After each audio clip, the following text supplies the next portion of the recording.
अगर आप इस वीडियो को क्लिक कर चुके हो तो मेरा पहला assumption ये होगा कि आप 2026 में अपना पहला प्रॉप फर्म पे आउट निकालना चाहते हो। शायद आपने काफी वीडियोस देख ली हैं, काफी लोगों को पे आउट्स फ्लेक्स करते देखा होगा और कहीं ना कहीं आपके दिमाग में भी ये थॉट्स आ चुका होगा, अगर एक फंडेड अकाउंट मिल जाए तो मेरी दुनिया बदल सकती है। और मैं ये भी जानता हूँ कि 90% ऑफ व्यूअर्स जो इस वीडियो को देख रहे हैं उनको नॉलेज नहीं चाहिए, उनको चाहिए डोपामीन, हाइप, एक बंदा जो उनको कह दे हाँ एक फंडेड अकाउंट और तुम्हारी दुनिया बदल जाएगी। सबसे पहले भाइयों मैं आपको ये कहना चाहता हूँ कि प्रॉप फर्म ट्रेडिंग एक नॉर्मल रिटेल ट्रेडिंग नहीं होती। यहाँ मार्केट से बहुत ज्यादा डेंजरस पता क्या होता है? रूल्स। और जो ट्रेडर रूल्स को रिस्पेक्ट नहीं करेगा, कितना भी वो अच्छा चार्ट रीडर क्यों ना हो, वो फेल कर जाएगा इस इंडस्ट्री को। मैं जब 18 साल का था तब से मैं प्रॉप फर्म ट्रेडिंग ट्रेड कर रहा हूँ। मैंने वो स्टेज देखा हुआ है जहाँ एक्साइटमेंट ऑन पीक होती है और डिसिप्लिन ऑन लो। हाँ, बट मैंने वो स्टेज भी देखा हुआ है जहाँ कॉन्फिडेंस लो होता है लेकिन डिसिप्लिन एंड प्रोसेस हाई होती है। और ट्रेडर्स मैं आपको कॉन्फिडेंस के साथ कह सकता हूँ कि प्रॉप फर्म ट्रेडिंग रिवॉर्ड करती है कॉन्फिडेंस को नहीं, डिसिप्लिन को। अब मैं एक बात स्ट्रेट फॉरवर्ड कहूंगा बिना कोई शुगर कोट। अगर आप अभी एक प्रॉफिटेबल ट्रेडर नहीं हो, अगर आप अपने पर्सनल अकाउंट से कंसिस्टेंसी नहीं देख सकते तो प्रॉप फर्म ट्रेडिंग मत करना। और ये बात मैं आपको इसीलिए नहीं कह रहा क्योंकि मैं आपको डिमोटिवेट करना चाहता हूं या कुछ भी सैड करना चाहता हूं, बल्कि इसीलिए बोल रहा हूं क्योंकि मैंने ये एक्सपीरियंस किया हुआ है। मेरे को पता है कि ये प्रॉप फर्म ट्रेडिंग इंडस्ट्री सबसे महंगा लेसन बन सकता है आपके लिए। प्रॉप फर्म चैलेंज कोई प्रैक्टिस मैच नहीं होता, ये कोई लर्निंग फेज नहीं होता, ये सीधा एक टेस्ट होता है। और टेस्ट देने से पहले क्या होता है? एक्सपेरिमेंटेशन नहीं बल्कि प्रेपरेशन। बहुत से लोग ये सोचते हैं कि अगर एक फंडेड अकाउंट मेरे को मिल गया तब मैं सीरियस ट्रेडर बन जाऊंगा। ये सबसे बड़ा झूठ है जो अपने आप से एक ट्रेडर बोल सकता है। सीरियसनेस, आपका फोकस, आपका डिसिप्लिन एक साइज अकाउंट से नहीं आता, वो आता है आपके डेली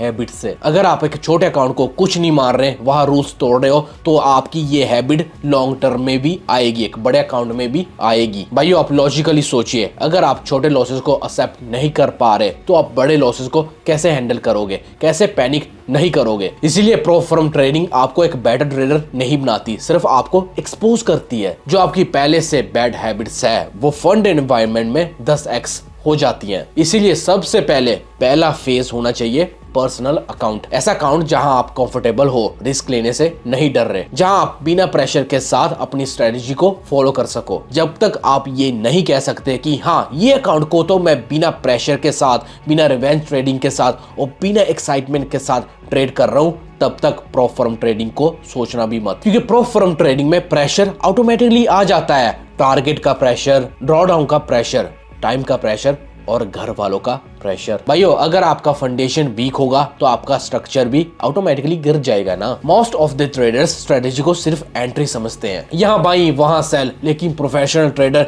ये समझते हैं कि एंट्री सबसे छोटा पार्ट होता है। स्ट्रेटेजी का असली काम होता है डिसीजन फटीग को कम करना। आपकी स्ट्रेटेजी इतनी क्लियर क्रिस्टल होनी चाहिए कि जब आप एक ट्रेड ले रहे हो तो आपको कोई डाउट ना आए। आपको पता होना चाहिए कि किस दिन में आपकी स्ट्रेटेजी बेस्ट परफॉर्म करती है और कौन सी वर्स्ट, कौन से टाइम पर आपने ट्रेड को अवॉइड करना है, कौन से कंडीशन में आपने साइज को कम करना है और कौन से कंडीशन में आप अपना रिस्क को बढ़ा सकते हो। प्रॉप फर्म ट्रेडिंग इसी चीज का टेस्ट तो लेती है। डेली ड्रॉडाउन रूल्स तभी होते हैं कि आप एक ही दिन में इमोशनल होके सारा अकाउंट को डिस्ट्रॉय मत कर देना। Max loss prop firm trading क्यों डालती है? क्योंकि आप लॉन्ग टर्म में सर्वाइव कर सको। प्रॉफिट टारगेट इसीलिए होता है कि आप कंसिस्टेंसी दिखा सको, नॉट लक। अगर आपकी स्ट्रेटेजी इन चीजों के साथ नेचुरली नहीं फिट होती तो आपको हर दिन कॉम्प्रोमाइज करना पड़ेगा, सिंपल। और कॉम्प्रोमाइज ट्रेडिंग वर्ल्ड में सबसे डेंजरस वर्ड होता है। एक और बात जो मैं आपको क्लियरली बताना चाहता हूँ, प्रॉफिटेबल स्ट्रेटेजी का मतलब हाई विन रेट नहीं होता। प्रॉफिटेबल स्ट्रेटेजी का मतलब होता है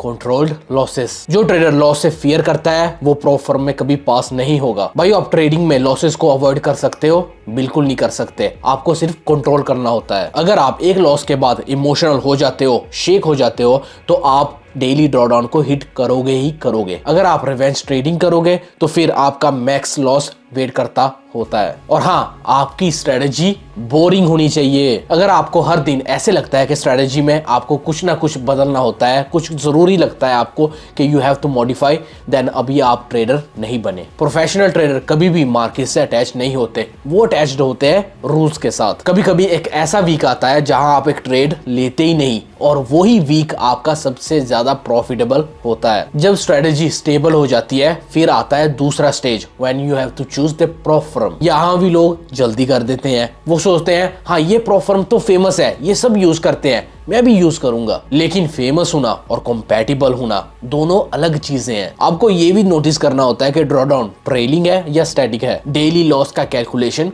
कैसे होता है, वीकेंड्स अलाउड है या नहीं, और न्यूज के रूल्स क्या है, क्योंकि यही छोटी छोटी चीजें आपका अकाउंट बाद में फेल कराते हैं। ज्यादातर ट्रेडर्स इन प्रॉप फर्म इंडस्ट्री ट्रेड की वजह से फेल नहीं होते, वो फेल होते हैं रूल ब्रेक करने में। अब मैं आपको एक रियलिटी बताता हूं जो बिगिनर्स नहीं एक्सेप्ट करना चाहते। आपका पहला प्रॉप फर्म गोल प्रॉफिट बनाना नहीं होना चाहिए। आपका पहला गोल होना चाहिए सर्वाइव करना, ड्रॉडाउन से दूर रहना, रूल्स को फॉलो करना, इमोशनल स्टेबिलिटी मेंटेन करना। अगर आप ये कर लेते हो तो प्रॉफिट ऑटोमेटिकली आपके पास आएगा, मेरी बात मान लीजिए। लेकिन अगर आप प्रॉफिट को चेस करोगे तो आपको चेस करेगा ड्रॉडाउन। इस स्टेज पे बिगिनर्स के लिए स्लो ट्रेडिंग सबसे ज्यादा पावरफुल वेपन होता है। हाँ, स्लो ट्रेडिंग का मतलब ये नहीं होता कि आप हर ट्रेड डर से ले रहे हो, नहीं भाई। स्लो ट्रेडिंग का मतलब होता है सिलेक्टिव ट्रेडिंग, सिर्फ वही ट्रेड लेना जो आपने 100 ट्रेड्स पहले बैक टेस्ट किए हुए हैं और देखा हुआ है ये तो प्रॉफिटेबल है। एक्सपेरिमेंट्स फंडेड अकाउंट पर नहीं होते, वो सिर्फ होते हैं बैक टेस्टिंग में या अपना पर्सनल कोई अकाउंट। फंडेड अकाउंट पे सिर्फ एग्जीक्यूशन होता है। और फिर आता है इमोशनल एस्पेक्ट, जो सबसे ज्यादा डेंजरस होता है। जब आप स्क्रीन पे बड़े नंबर देखते हो तो आपका दिमाग थोड़ा सा फोगी हो जाता है। ये प्रॉफिट लूज ना हो जाए, पे आउट मिस ना हो जाए, लॉस में ना चले जाऊं, इस जल्दी में आप क्या करते हो, जल्दी एग्जिट कर लेते हो, स्टॉप लॉस को मूव करते हो। इसीलिए कॉपी ट्रेडिंग का कॉन्सेप्ट पावरफुल होता है। आप अपने कंफर्ट जोन वाले अकाउंट से ट्रेड करो और उसके साथ अटैच कर दो prop firm account, copy trading में लगा दो। जितना कम आप बड़ा अकाउंट को देखोगे उतना कम आप इमोशनल होएंगे। और अगर फेल हो जाते हो, मैं फिर से बोलूंगा ये नॉर्मल है। प्रॉप फर्म चैलेंज फेल होना वीकनेस नहीं होता। मैंने खुद 20 प्रॉप फर्म चैलेंज से ज्यादा फेल किए हुए हैं। वीकनेस होती है फेलियर से कुछ ना सीखना। आप खुद ही लॉजिकली सोचिए, जो ट्रेड एक प्रॉप फर्म चैलेंज को फेल कर देता है और फिर कहता है मैं स्ट्रेटेजी बदल रहा हूं, वो कभी स्टेबल होगा? नहीं होगा। जो ट्रेडर एक फेल्ड चैलेंज के बाद वो एनालाइज करता है अपनी एग्जीक्यूशन, अपना माइंडसेट, वो ग्रो होता है। मैं एंड में सिर्फ एक बात कहूंगा, prop firm challenge is a test of patience. ये कोई इंटेलिजेंट टेस्ट नहीं होता, ये कोई कंपटीशन ऑफ ट्रेनिंग नहीं होती, ये एक साइकोलॉजिकल एंडोरेंस गेम है। जो ट्रेडर खुद को कंट्रोल कर लेता है तो फिर वो मार्केट को नहीं कंट्रोल करता, क्योंकि वो ऑटोमेटिकली कंट्रोल में आ जाती है। और वही ट्रेडर लॉन्ग टर्म पे आउट्स लेता है। अगर आप इस वीडियो को सिर्फ सुन रहे हो तो ये हो सकता है कि सिर्फ 2 मिनट के बाद आप सब कुछ भूल जाओ। अगर आप इस वीडियो को अप्लाई करोगे 2026 में आप अपना पहला पे आउट ले लोगे। ये वाइजर एफएक्स का प्रॉमिस है। Happy trading.